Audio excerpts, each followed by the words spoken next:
My wife cheated with my coworker for 5 months. I said nothing. Just documented everything. Hotel receipts, text screenshots, photos. When she filed for half my assets in the breakup, I showed my attorney the evidence, including the $8,000 in business trips she'd taken with him on our joint credit card. When the judge ordered her to pay me $12,000 in restitution, I, 36 male, am writing this because honestly, I need to get it out somewhere. My wife, 34, has been cheating on me for 5 months. And before you ask, yes, I know for sure. Yes, I have proof. And no, I haven't said a word to her about it. We work at the same company, different departments. She's in marketing, I'm in software dev. Been married 8 years, together for 10, no kids thankfully. Found out completely by accident. She left her phone on the bathroom counter one night. It buzzed while she was in the shower. I glanced over and saw a text from someone saved as Conference Room B in her contacts. The preview said, "Still thinking about yesterday. You're incredible." My stomach just dropped. You know that feeling when you know something's wrong but your brain hasn't caught up yet? That. Opened her phone. Full conversation history. Explicit messages. Photos I really wish I could unsee. Plans to meet up. And here's the part that made me physically sick. It was my coworker. This guy literally sits a few rows behind me. We've played softball together. Had beers after work. I thought we were friends. So there I was, standing in my bathroom looking at months of messages between my wife and this dude. Reading about how they'd been meeting up at hotels, how good the sex was, how she wished she'd found him sooner. Normal reaction would be to storm into that bathroom and confront her, right? Scream, throw stuff, kick her out. I didn't do any of that. Something just clicked in my brain. Went completely cold. Because mixed in with all the gross affair stuff, there were other messages, her talking about our finances, our assets, how she was setting things up for a divorce, how I was so oblivious I'd never see it coming. One message literally said, "After I file, he's gonna be so blindsided, lol. Can't wait to take half his 401k. She wasn't just cheating, she was planning to screw me financially too. So I made a decision right there. I wasn't going to confront her. I was going to document everything and let her walk straight into her own trap. Put her phone back exactly where it was, got in bed, stared at the ceiling for hours while she slept next to me. Started planning. The next morning I acted completely normal. Made coffee, kissed her goodbye, went to work, came home, made dinner, watched TV, like nothing happened. But every night after she fell asleep, I'd take her phone and screenshot everything. Every message, every photo, every plan they made. Saved it all to a cloud account she didn't know about. Sometimes I'd be up until 2 a.m. just documenting. Then I started tracking our finances. We had these joint credit cards, my dumb idea from when we first got married because I wanted us to be financially transparent. She'd been using them to pay for hotel rooms. Same place every time, this boutique hotel downtown. Always on Tuesday or Thursday afternoons when she knew I had late meetings. Pulled up the credit card statements. Over $8,000 in hotel charges. $8,000 of my money paying for her to sleep with my coworker. She'd put them down as team building dinners or client meetings if I ever glanced at the statements. I never questioned it because I trusted her. Also found charges for lingerie I'd never seen her wear. Expensive restaurants we'd never been to together. A weekend trip she told me was a girls' weekend, except her friends were all posting from home that weekend and the hotel charge was for 2 people. I contacted a divorce attorney. Didn't file anything yet, just wanted to know where I stood. The attorney was this sharp woman who didn't sugarcoat anything. She looked at what I had so far and said, "Keep documenting, don't confront. Let her file first if possible. With evidence of adultery and financial infidelity, you can protect your assets." So that's what I did, for 5 months. 5 months of going to work and seeing both of them, watching them do their little secret smiles at each other. Her touching his arm when she walked past his desk, him doing that stupid smirk whenever she was around. 5 months of coming home and pretending everything was fine, asking about her day, listening to her lie to my face about where she'd been. 5 months of sleeping next to someone who thought I was the dumbest person alive. It was actually kind of fascinating in a messed up way.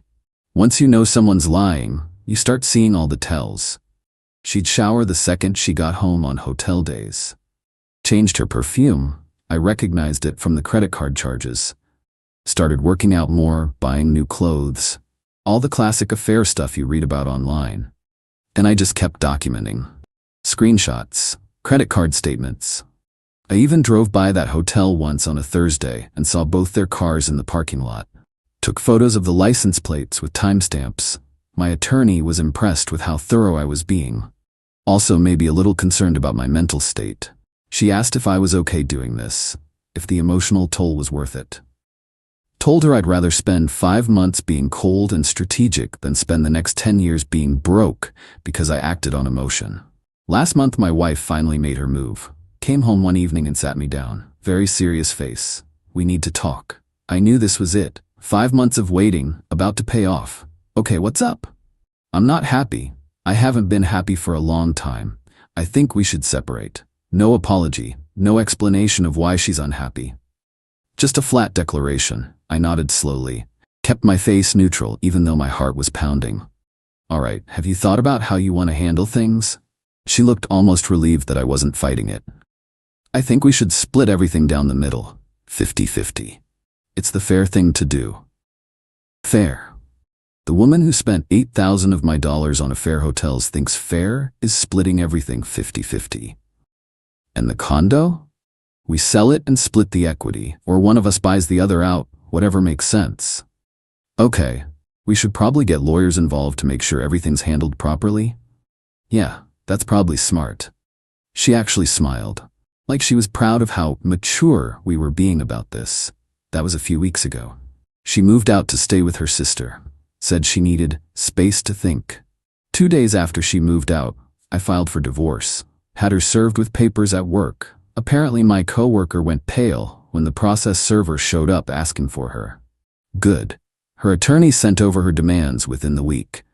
She wanted half of everything. Half my 401k, half the condo equity, half our savings.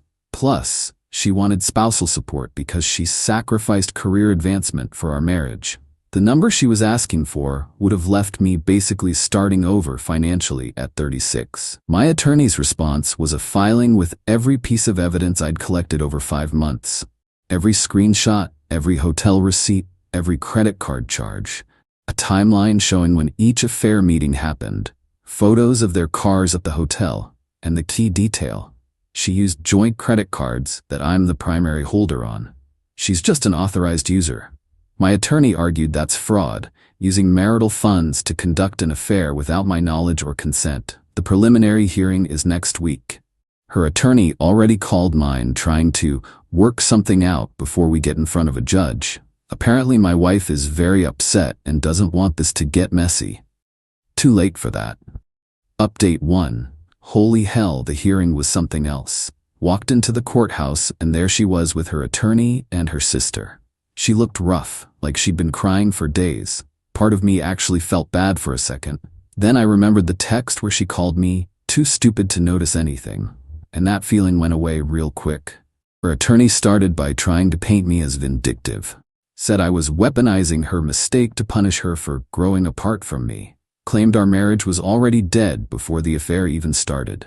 My attorney stood up and just started laying out facts. No emotion, no drama. Just evidence. Your Honor, the respondent conducted a 5-month affair while using the petitioner's credit card to fund it. Hotel rooms averaging $280 per visit, twice weekly. Lingerie purchases totaling over $1,000. Expensive dinners, a weekend trip for 2.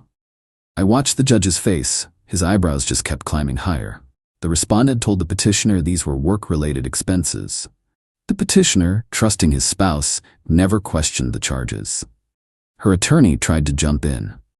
Your Honor, marital assets are marital assets. How they were spent during the marriage. Judge cut him off.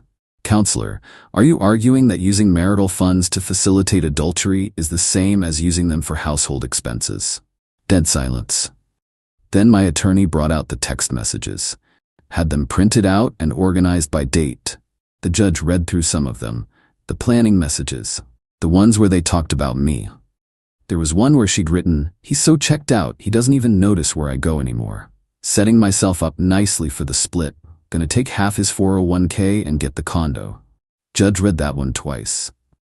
My wife was crying now. Her sister had her arm around her. I felt nothing watching it. Just empty.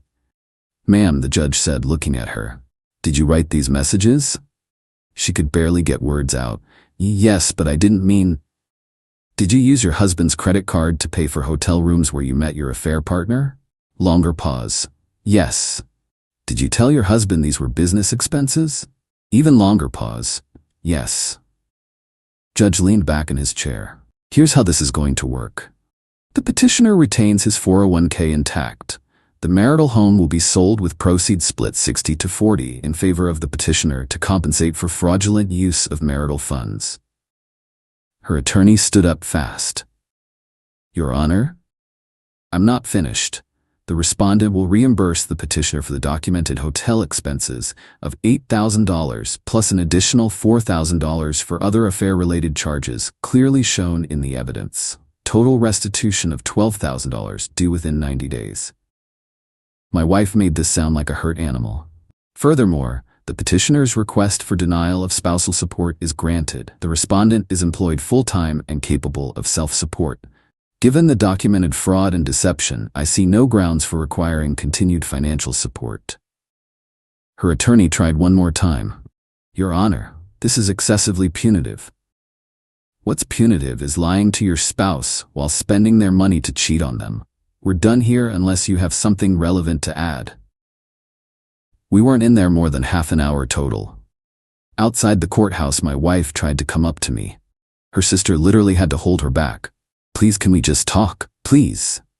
I looked at her. This woman I'd loved for 10 years, built a life with, trusted completely. Your attorney can contact mine. That's the only communication we need. Her sister got in my face. You're being so cruel. She made one mistake. Everyone makes mistakes. Mistakes are forgetting to buy milk or double booking dinner plans. Sleeping with my coworker for 5 months while using my money to pay for it isn't a mistake. That's a series of deliberate choices. I walked away. Didn't look back. Got home and my coworker, ex-coworker now, more on that later, texted me. Dude, I'm sorry, she told me you guys had an open thing. Deleted it. Blocked his number. Here's what's messing with me though. I won. Got basically everything I wanted legally. Protected my 401k, getting the bigger share of the condo equity. She has to pay me restitution. But coming home to an empty condo still sucks. My attorney warned me this would happen. Said the legal win doesn't fix the emotional damage. She was right. Update 2. Things got worse, obviously. So my wife doesn't have $12,000. Shocking, right? Turns out when you spend all your spare money on affair hotels, you don't have savings. Her attorney filed some motion to reduce the amount or extend the payment timeline. My attorney opposed it with documentation of her income and spending habits. Motion denied. That's when her family got involved. Her mom called me. First time I've talked to her since this all started. She went straight for the guilt trip. She's living in her sister's spare bedroom. She can barely afford to eat. And now you want $12,000 from her? The judge ordered $12,000. I didn't demand anything. The court did based on what she spent on her affair. That's gonna ruin her financially. She's having panic attacks. She can't sleep. Maybe she should have thought about consequences before spending 5 months sleeping with my coworker on my dime. You're being heartless after everything she's done for you. That actually made me laugh. Done for me? I paid the majority of our bills while she found herself career-wise. I supported her through 3 different job changes, and she gave me an STD scare because I had no idea she was sleeping with someone else. Silence on the other end. Tell your daughter to pay her court-ordered restitution and leave me alone. Hung up. Blocked the number. Few days later, I found out through a mutual friend that my wife's been posting vague stuff on social media. Nothing direct, just implications about financial abuse and controlling ex-partners and finally breaking free. Doesn't name me specifically, but anyone who knows us can figure it out. The comments are exactly what you'd expect. Her friends rallying around her, calling me all kinds of names. People who don't know the full story, acting like I'm some villain. My attorney said, don't respond publicly. Let her have social media. You have a court order. That's what matters. Then my coworker quit. Just straight up resigned out of nowhere. Found out through the office gossip chain that HR was investigating him for violating the workplace relationships policy. He bounced before they could fire him. Can't say I feel bad about that. The condo went on the market, we priced it to sell fast, just wanted it gone, got an offer within a week. Actually over asking. This market is insane. Had to meet my wife at the title company to sign everything. First time seeing her since court. She looked terrible. Not saying that to be mean, she genuinely looked sick. Lost weight, dark circles under her eyes, hair wasn't even brushed properly. We sat on opposite sides of the waiting room. Didn't speak. Her sister was with her again, shooting death glares at me the whole time. When we sat down to sign, the title agent went through all the numbers. She was getting about $53,000 after her 40% cut and paying off her share of the mortgage. I was getting around $77,000. The agent mentioned the restitution order, that she'd need to pay me the $12,000 separately. Her sister lost it. This is insane. That money was for both of them. How is it fraud if they're married? The agent looked super uncomfortable. Ma'am, there's a court order here. I'm just following the legal documents. It's complete bullshit. My wife grabbed her sister's arm. Stop. Just stop. We signed everything. Got our copies. My wife stood up and looked directly at me. I hope you're happy now. I actually thought about that for a second.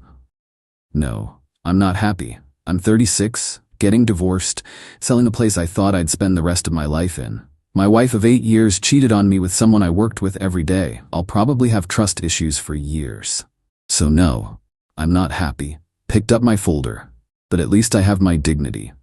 Left her standing there. The settlement money hit my account a few days later.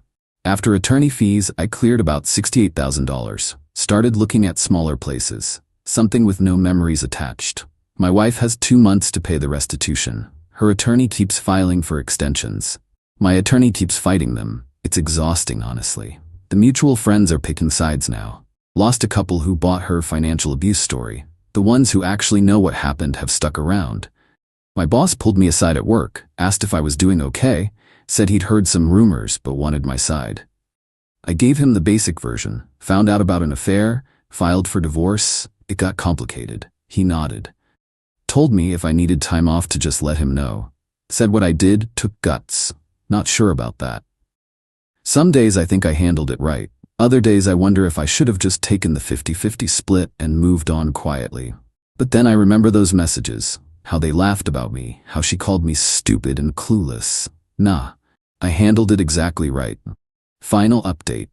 It's finally over, like actually over.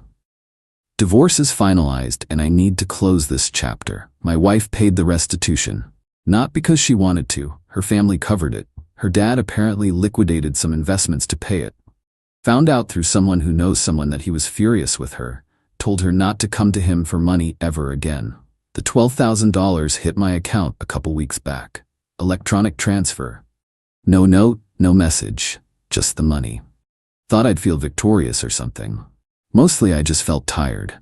I moved into a smaller condo across town. 1 bedroom, decent balcony, 0 memories. Living alone after 10 years of sharing space is weird. The silence is peaceful, but also depressing. Started seeing a therapist. First session, she asked if I felt guilty about how everything went down. Honestly? Yeah, sometimes. Not guilty for exposing the affair or protecting myself financially. Guilty for how cold I became. For turning off my emotions like a switch and just operating. For spending 5 months pretending while documenting everything. Therapist said, that was trauma response. Self-preservation mode. Maybe she's right. Doesn't make it feel better. The social media drama died down eventually. My wife deleted all her vague posts after someone who knew the real story commented asking if financial abuse meant using your husband's credit card for affair hotels. She ended up blocking half her friends after that. Heard through the grapevine, she's renting a studio now. Working long hours, trying to rebuild savings. Her sister apparently stopped talking to her after finding out my wife had borrowed $3,000 from her last year, claiming it was for medical bills. It wasn't. My coworker moved out of state, got a job at some startup. Someone told me he's engaged now to someone he met online. Good for him, I guess. Still can't think about him without getting angry, but it's getting duller. Dating has been hard. Downloaded the apps, went on a few dates. Can't shake this feeling that everyone's hiding something.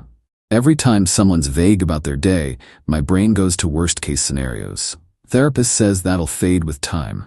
Trying to believe her. Got a message last week from my ex-wife's best friend. Woman who was at our wedding, who I'd known for years. I wanted you to know I'm sorry. She told us you'd grown apart mutually. I didn't know about the affair until after court. What she did was wrong. You deserved better. I thanked her. Didn't really know what else to say. There's no dramatic ending here. No big karma moment where my ex-wife's life falls apart. She's dealing with consequences, financial problems, damaged relationships, reputation hit among people who know the truth. But she's still living her life, probably moving forward. And I'm doing the same. The money from the condo sale, plus the restitution, is sitting in savings, down payment on a house eventually maybe. Or I'll invest it. Haven't decided. Work is fine. Sometimes awkward when people who don't know ask about my ex. I keep it short. We divorced, didn't work out. Started running. Just around the neighborhood a few times a week. Helps clear my head. No dramatic transformation or anything. Just 30 minutes of not thinking about anything except breathing and moving. Some days are okay. Some days I come home and the silence hits wrong and I order takeout and fall asleep watching whatever's on Netflix. This is what recovery looks like, I guess. Not linear, not inspiring, just ongoing. Do I regret documenting everything? No. If I'd confronted her right away, I'd be in a way worse position financially. That evidence protected me. Do I regret the coldness? The 5 months of pretending? That's more complicated. Therapist asked me, if you could go back, would you do anything differently? I thought about it. No, but I wish I hadn't needed to do it at all. My ex texted me last week from a new number. Just said I'm sorry. Didn't respond. There's nothing left to say between us. The divorce is done. Restitution is paid. Condo is sold. All the paperwork is filed away in a folder I'll probably never open again. I'm 36, single, starting completely over. Not the life I planned, but it's what I've got. And slowly, day by day, I'm learning to be okay with that.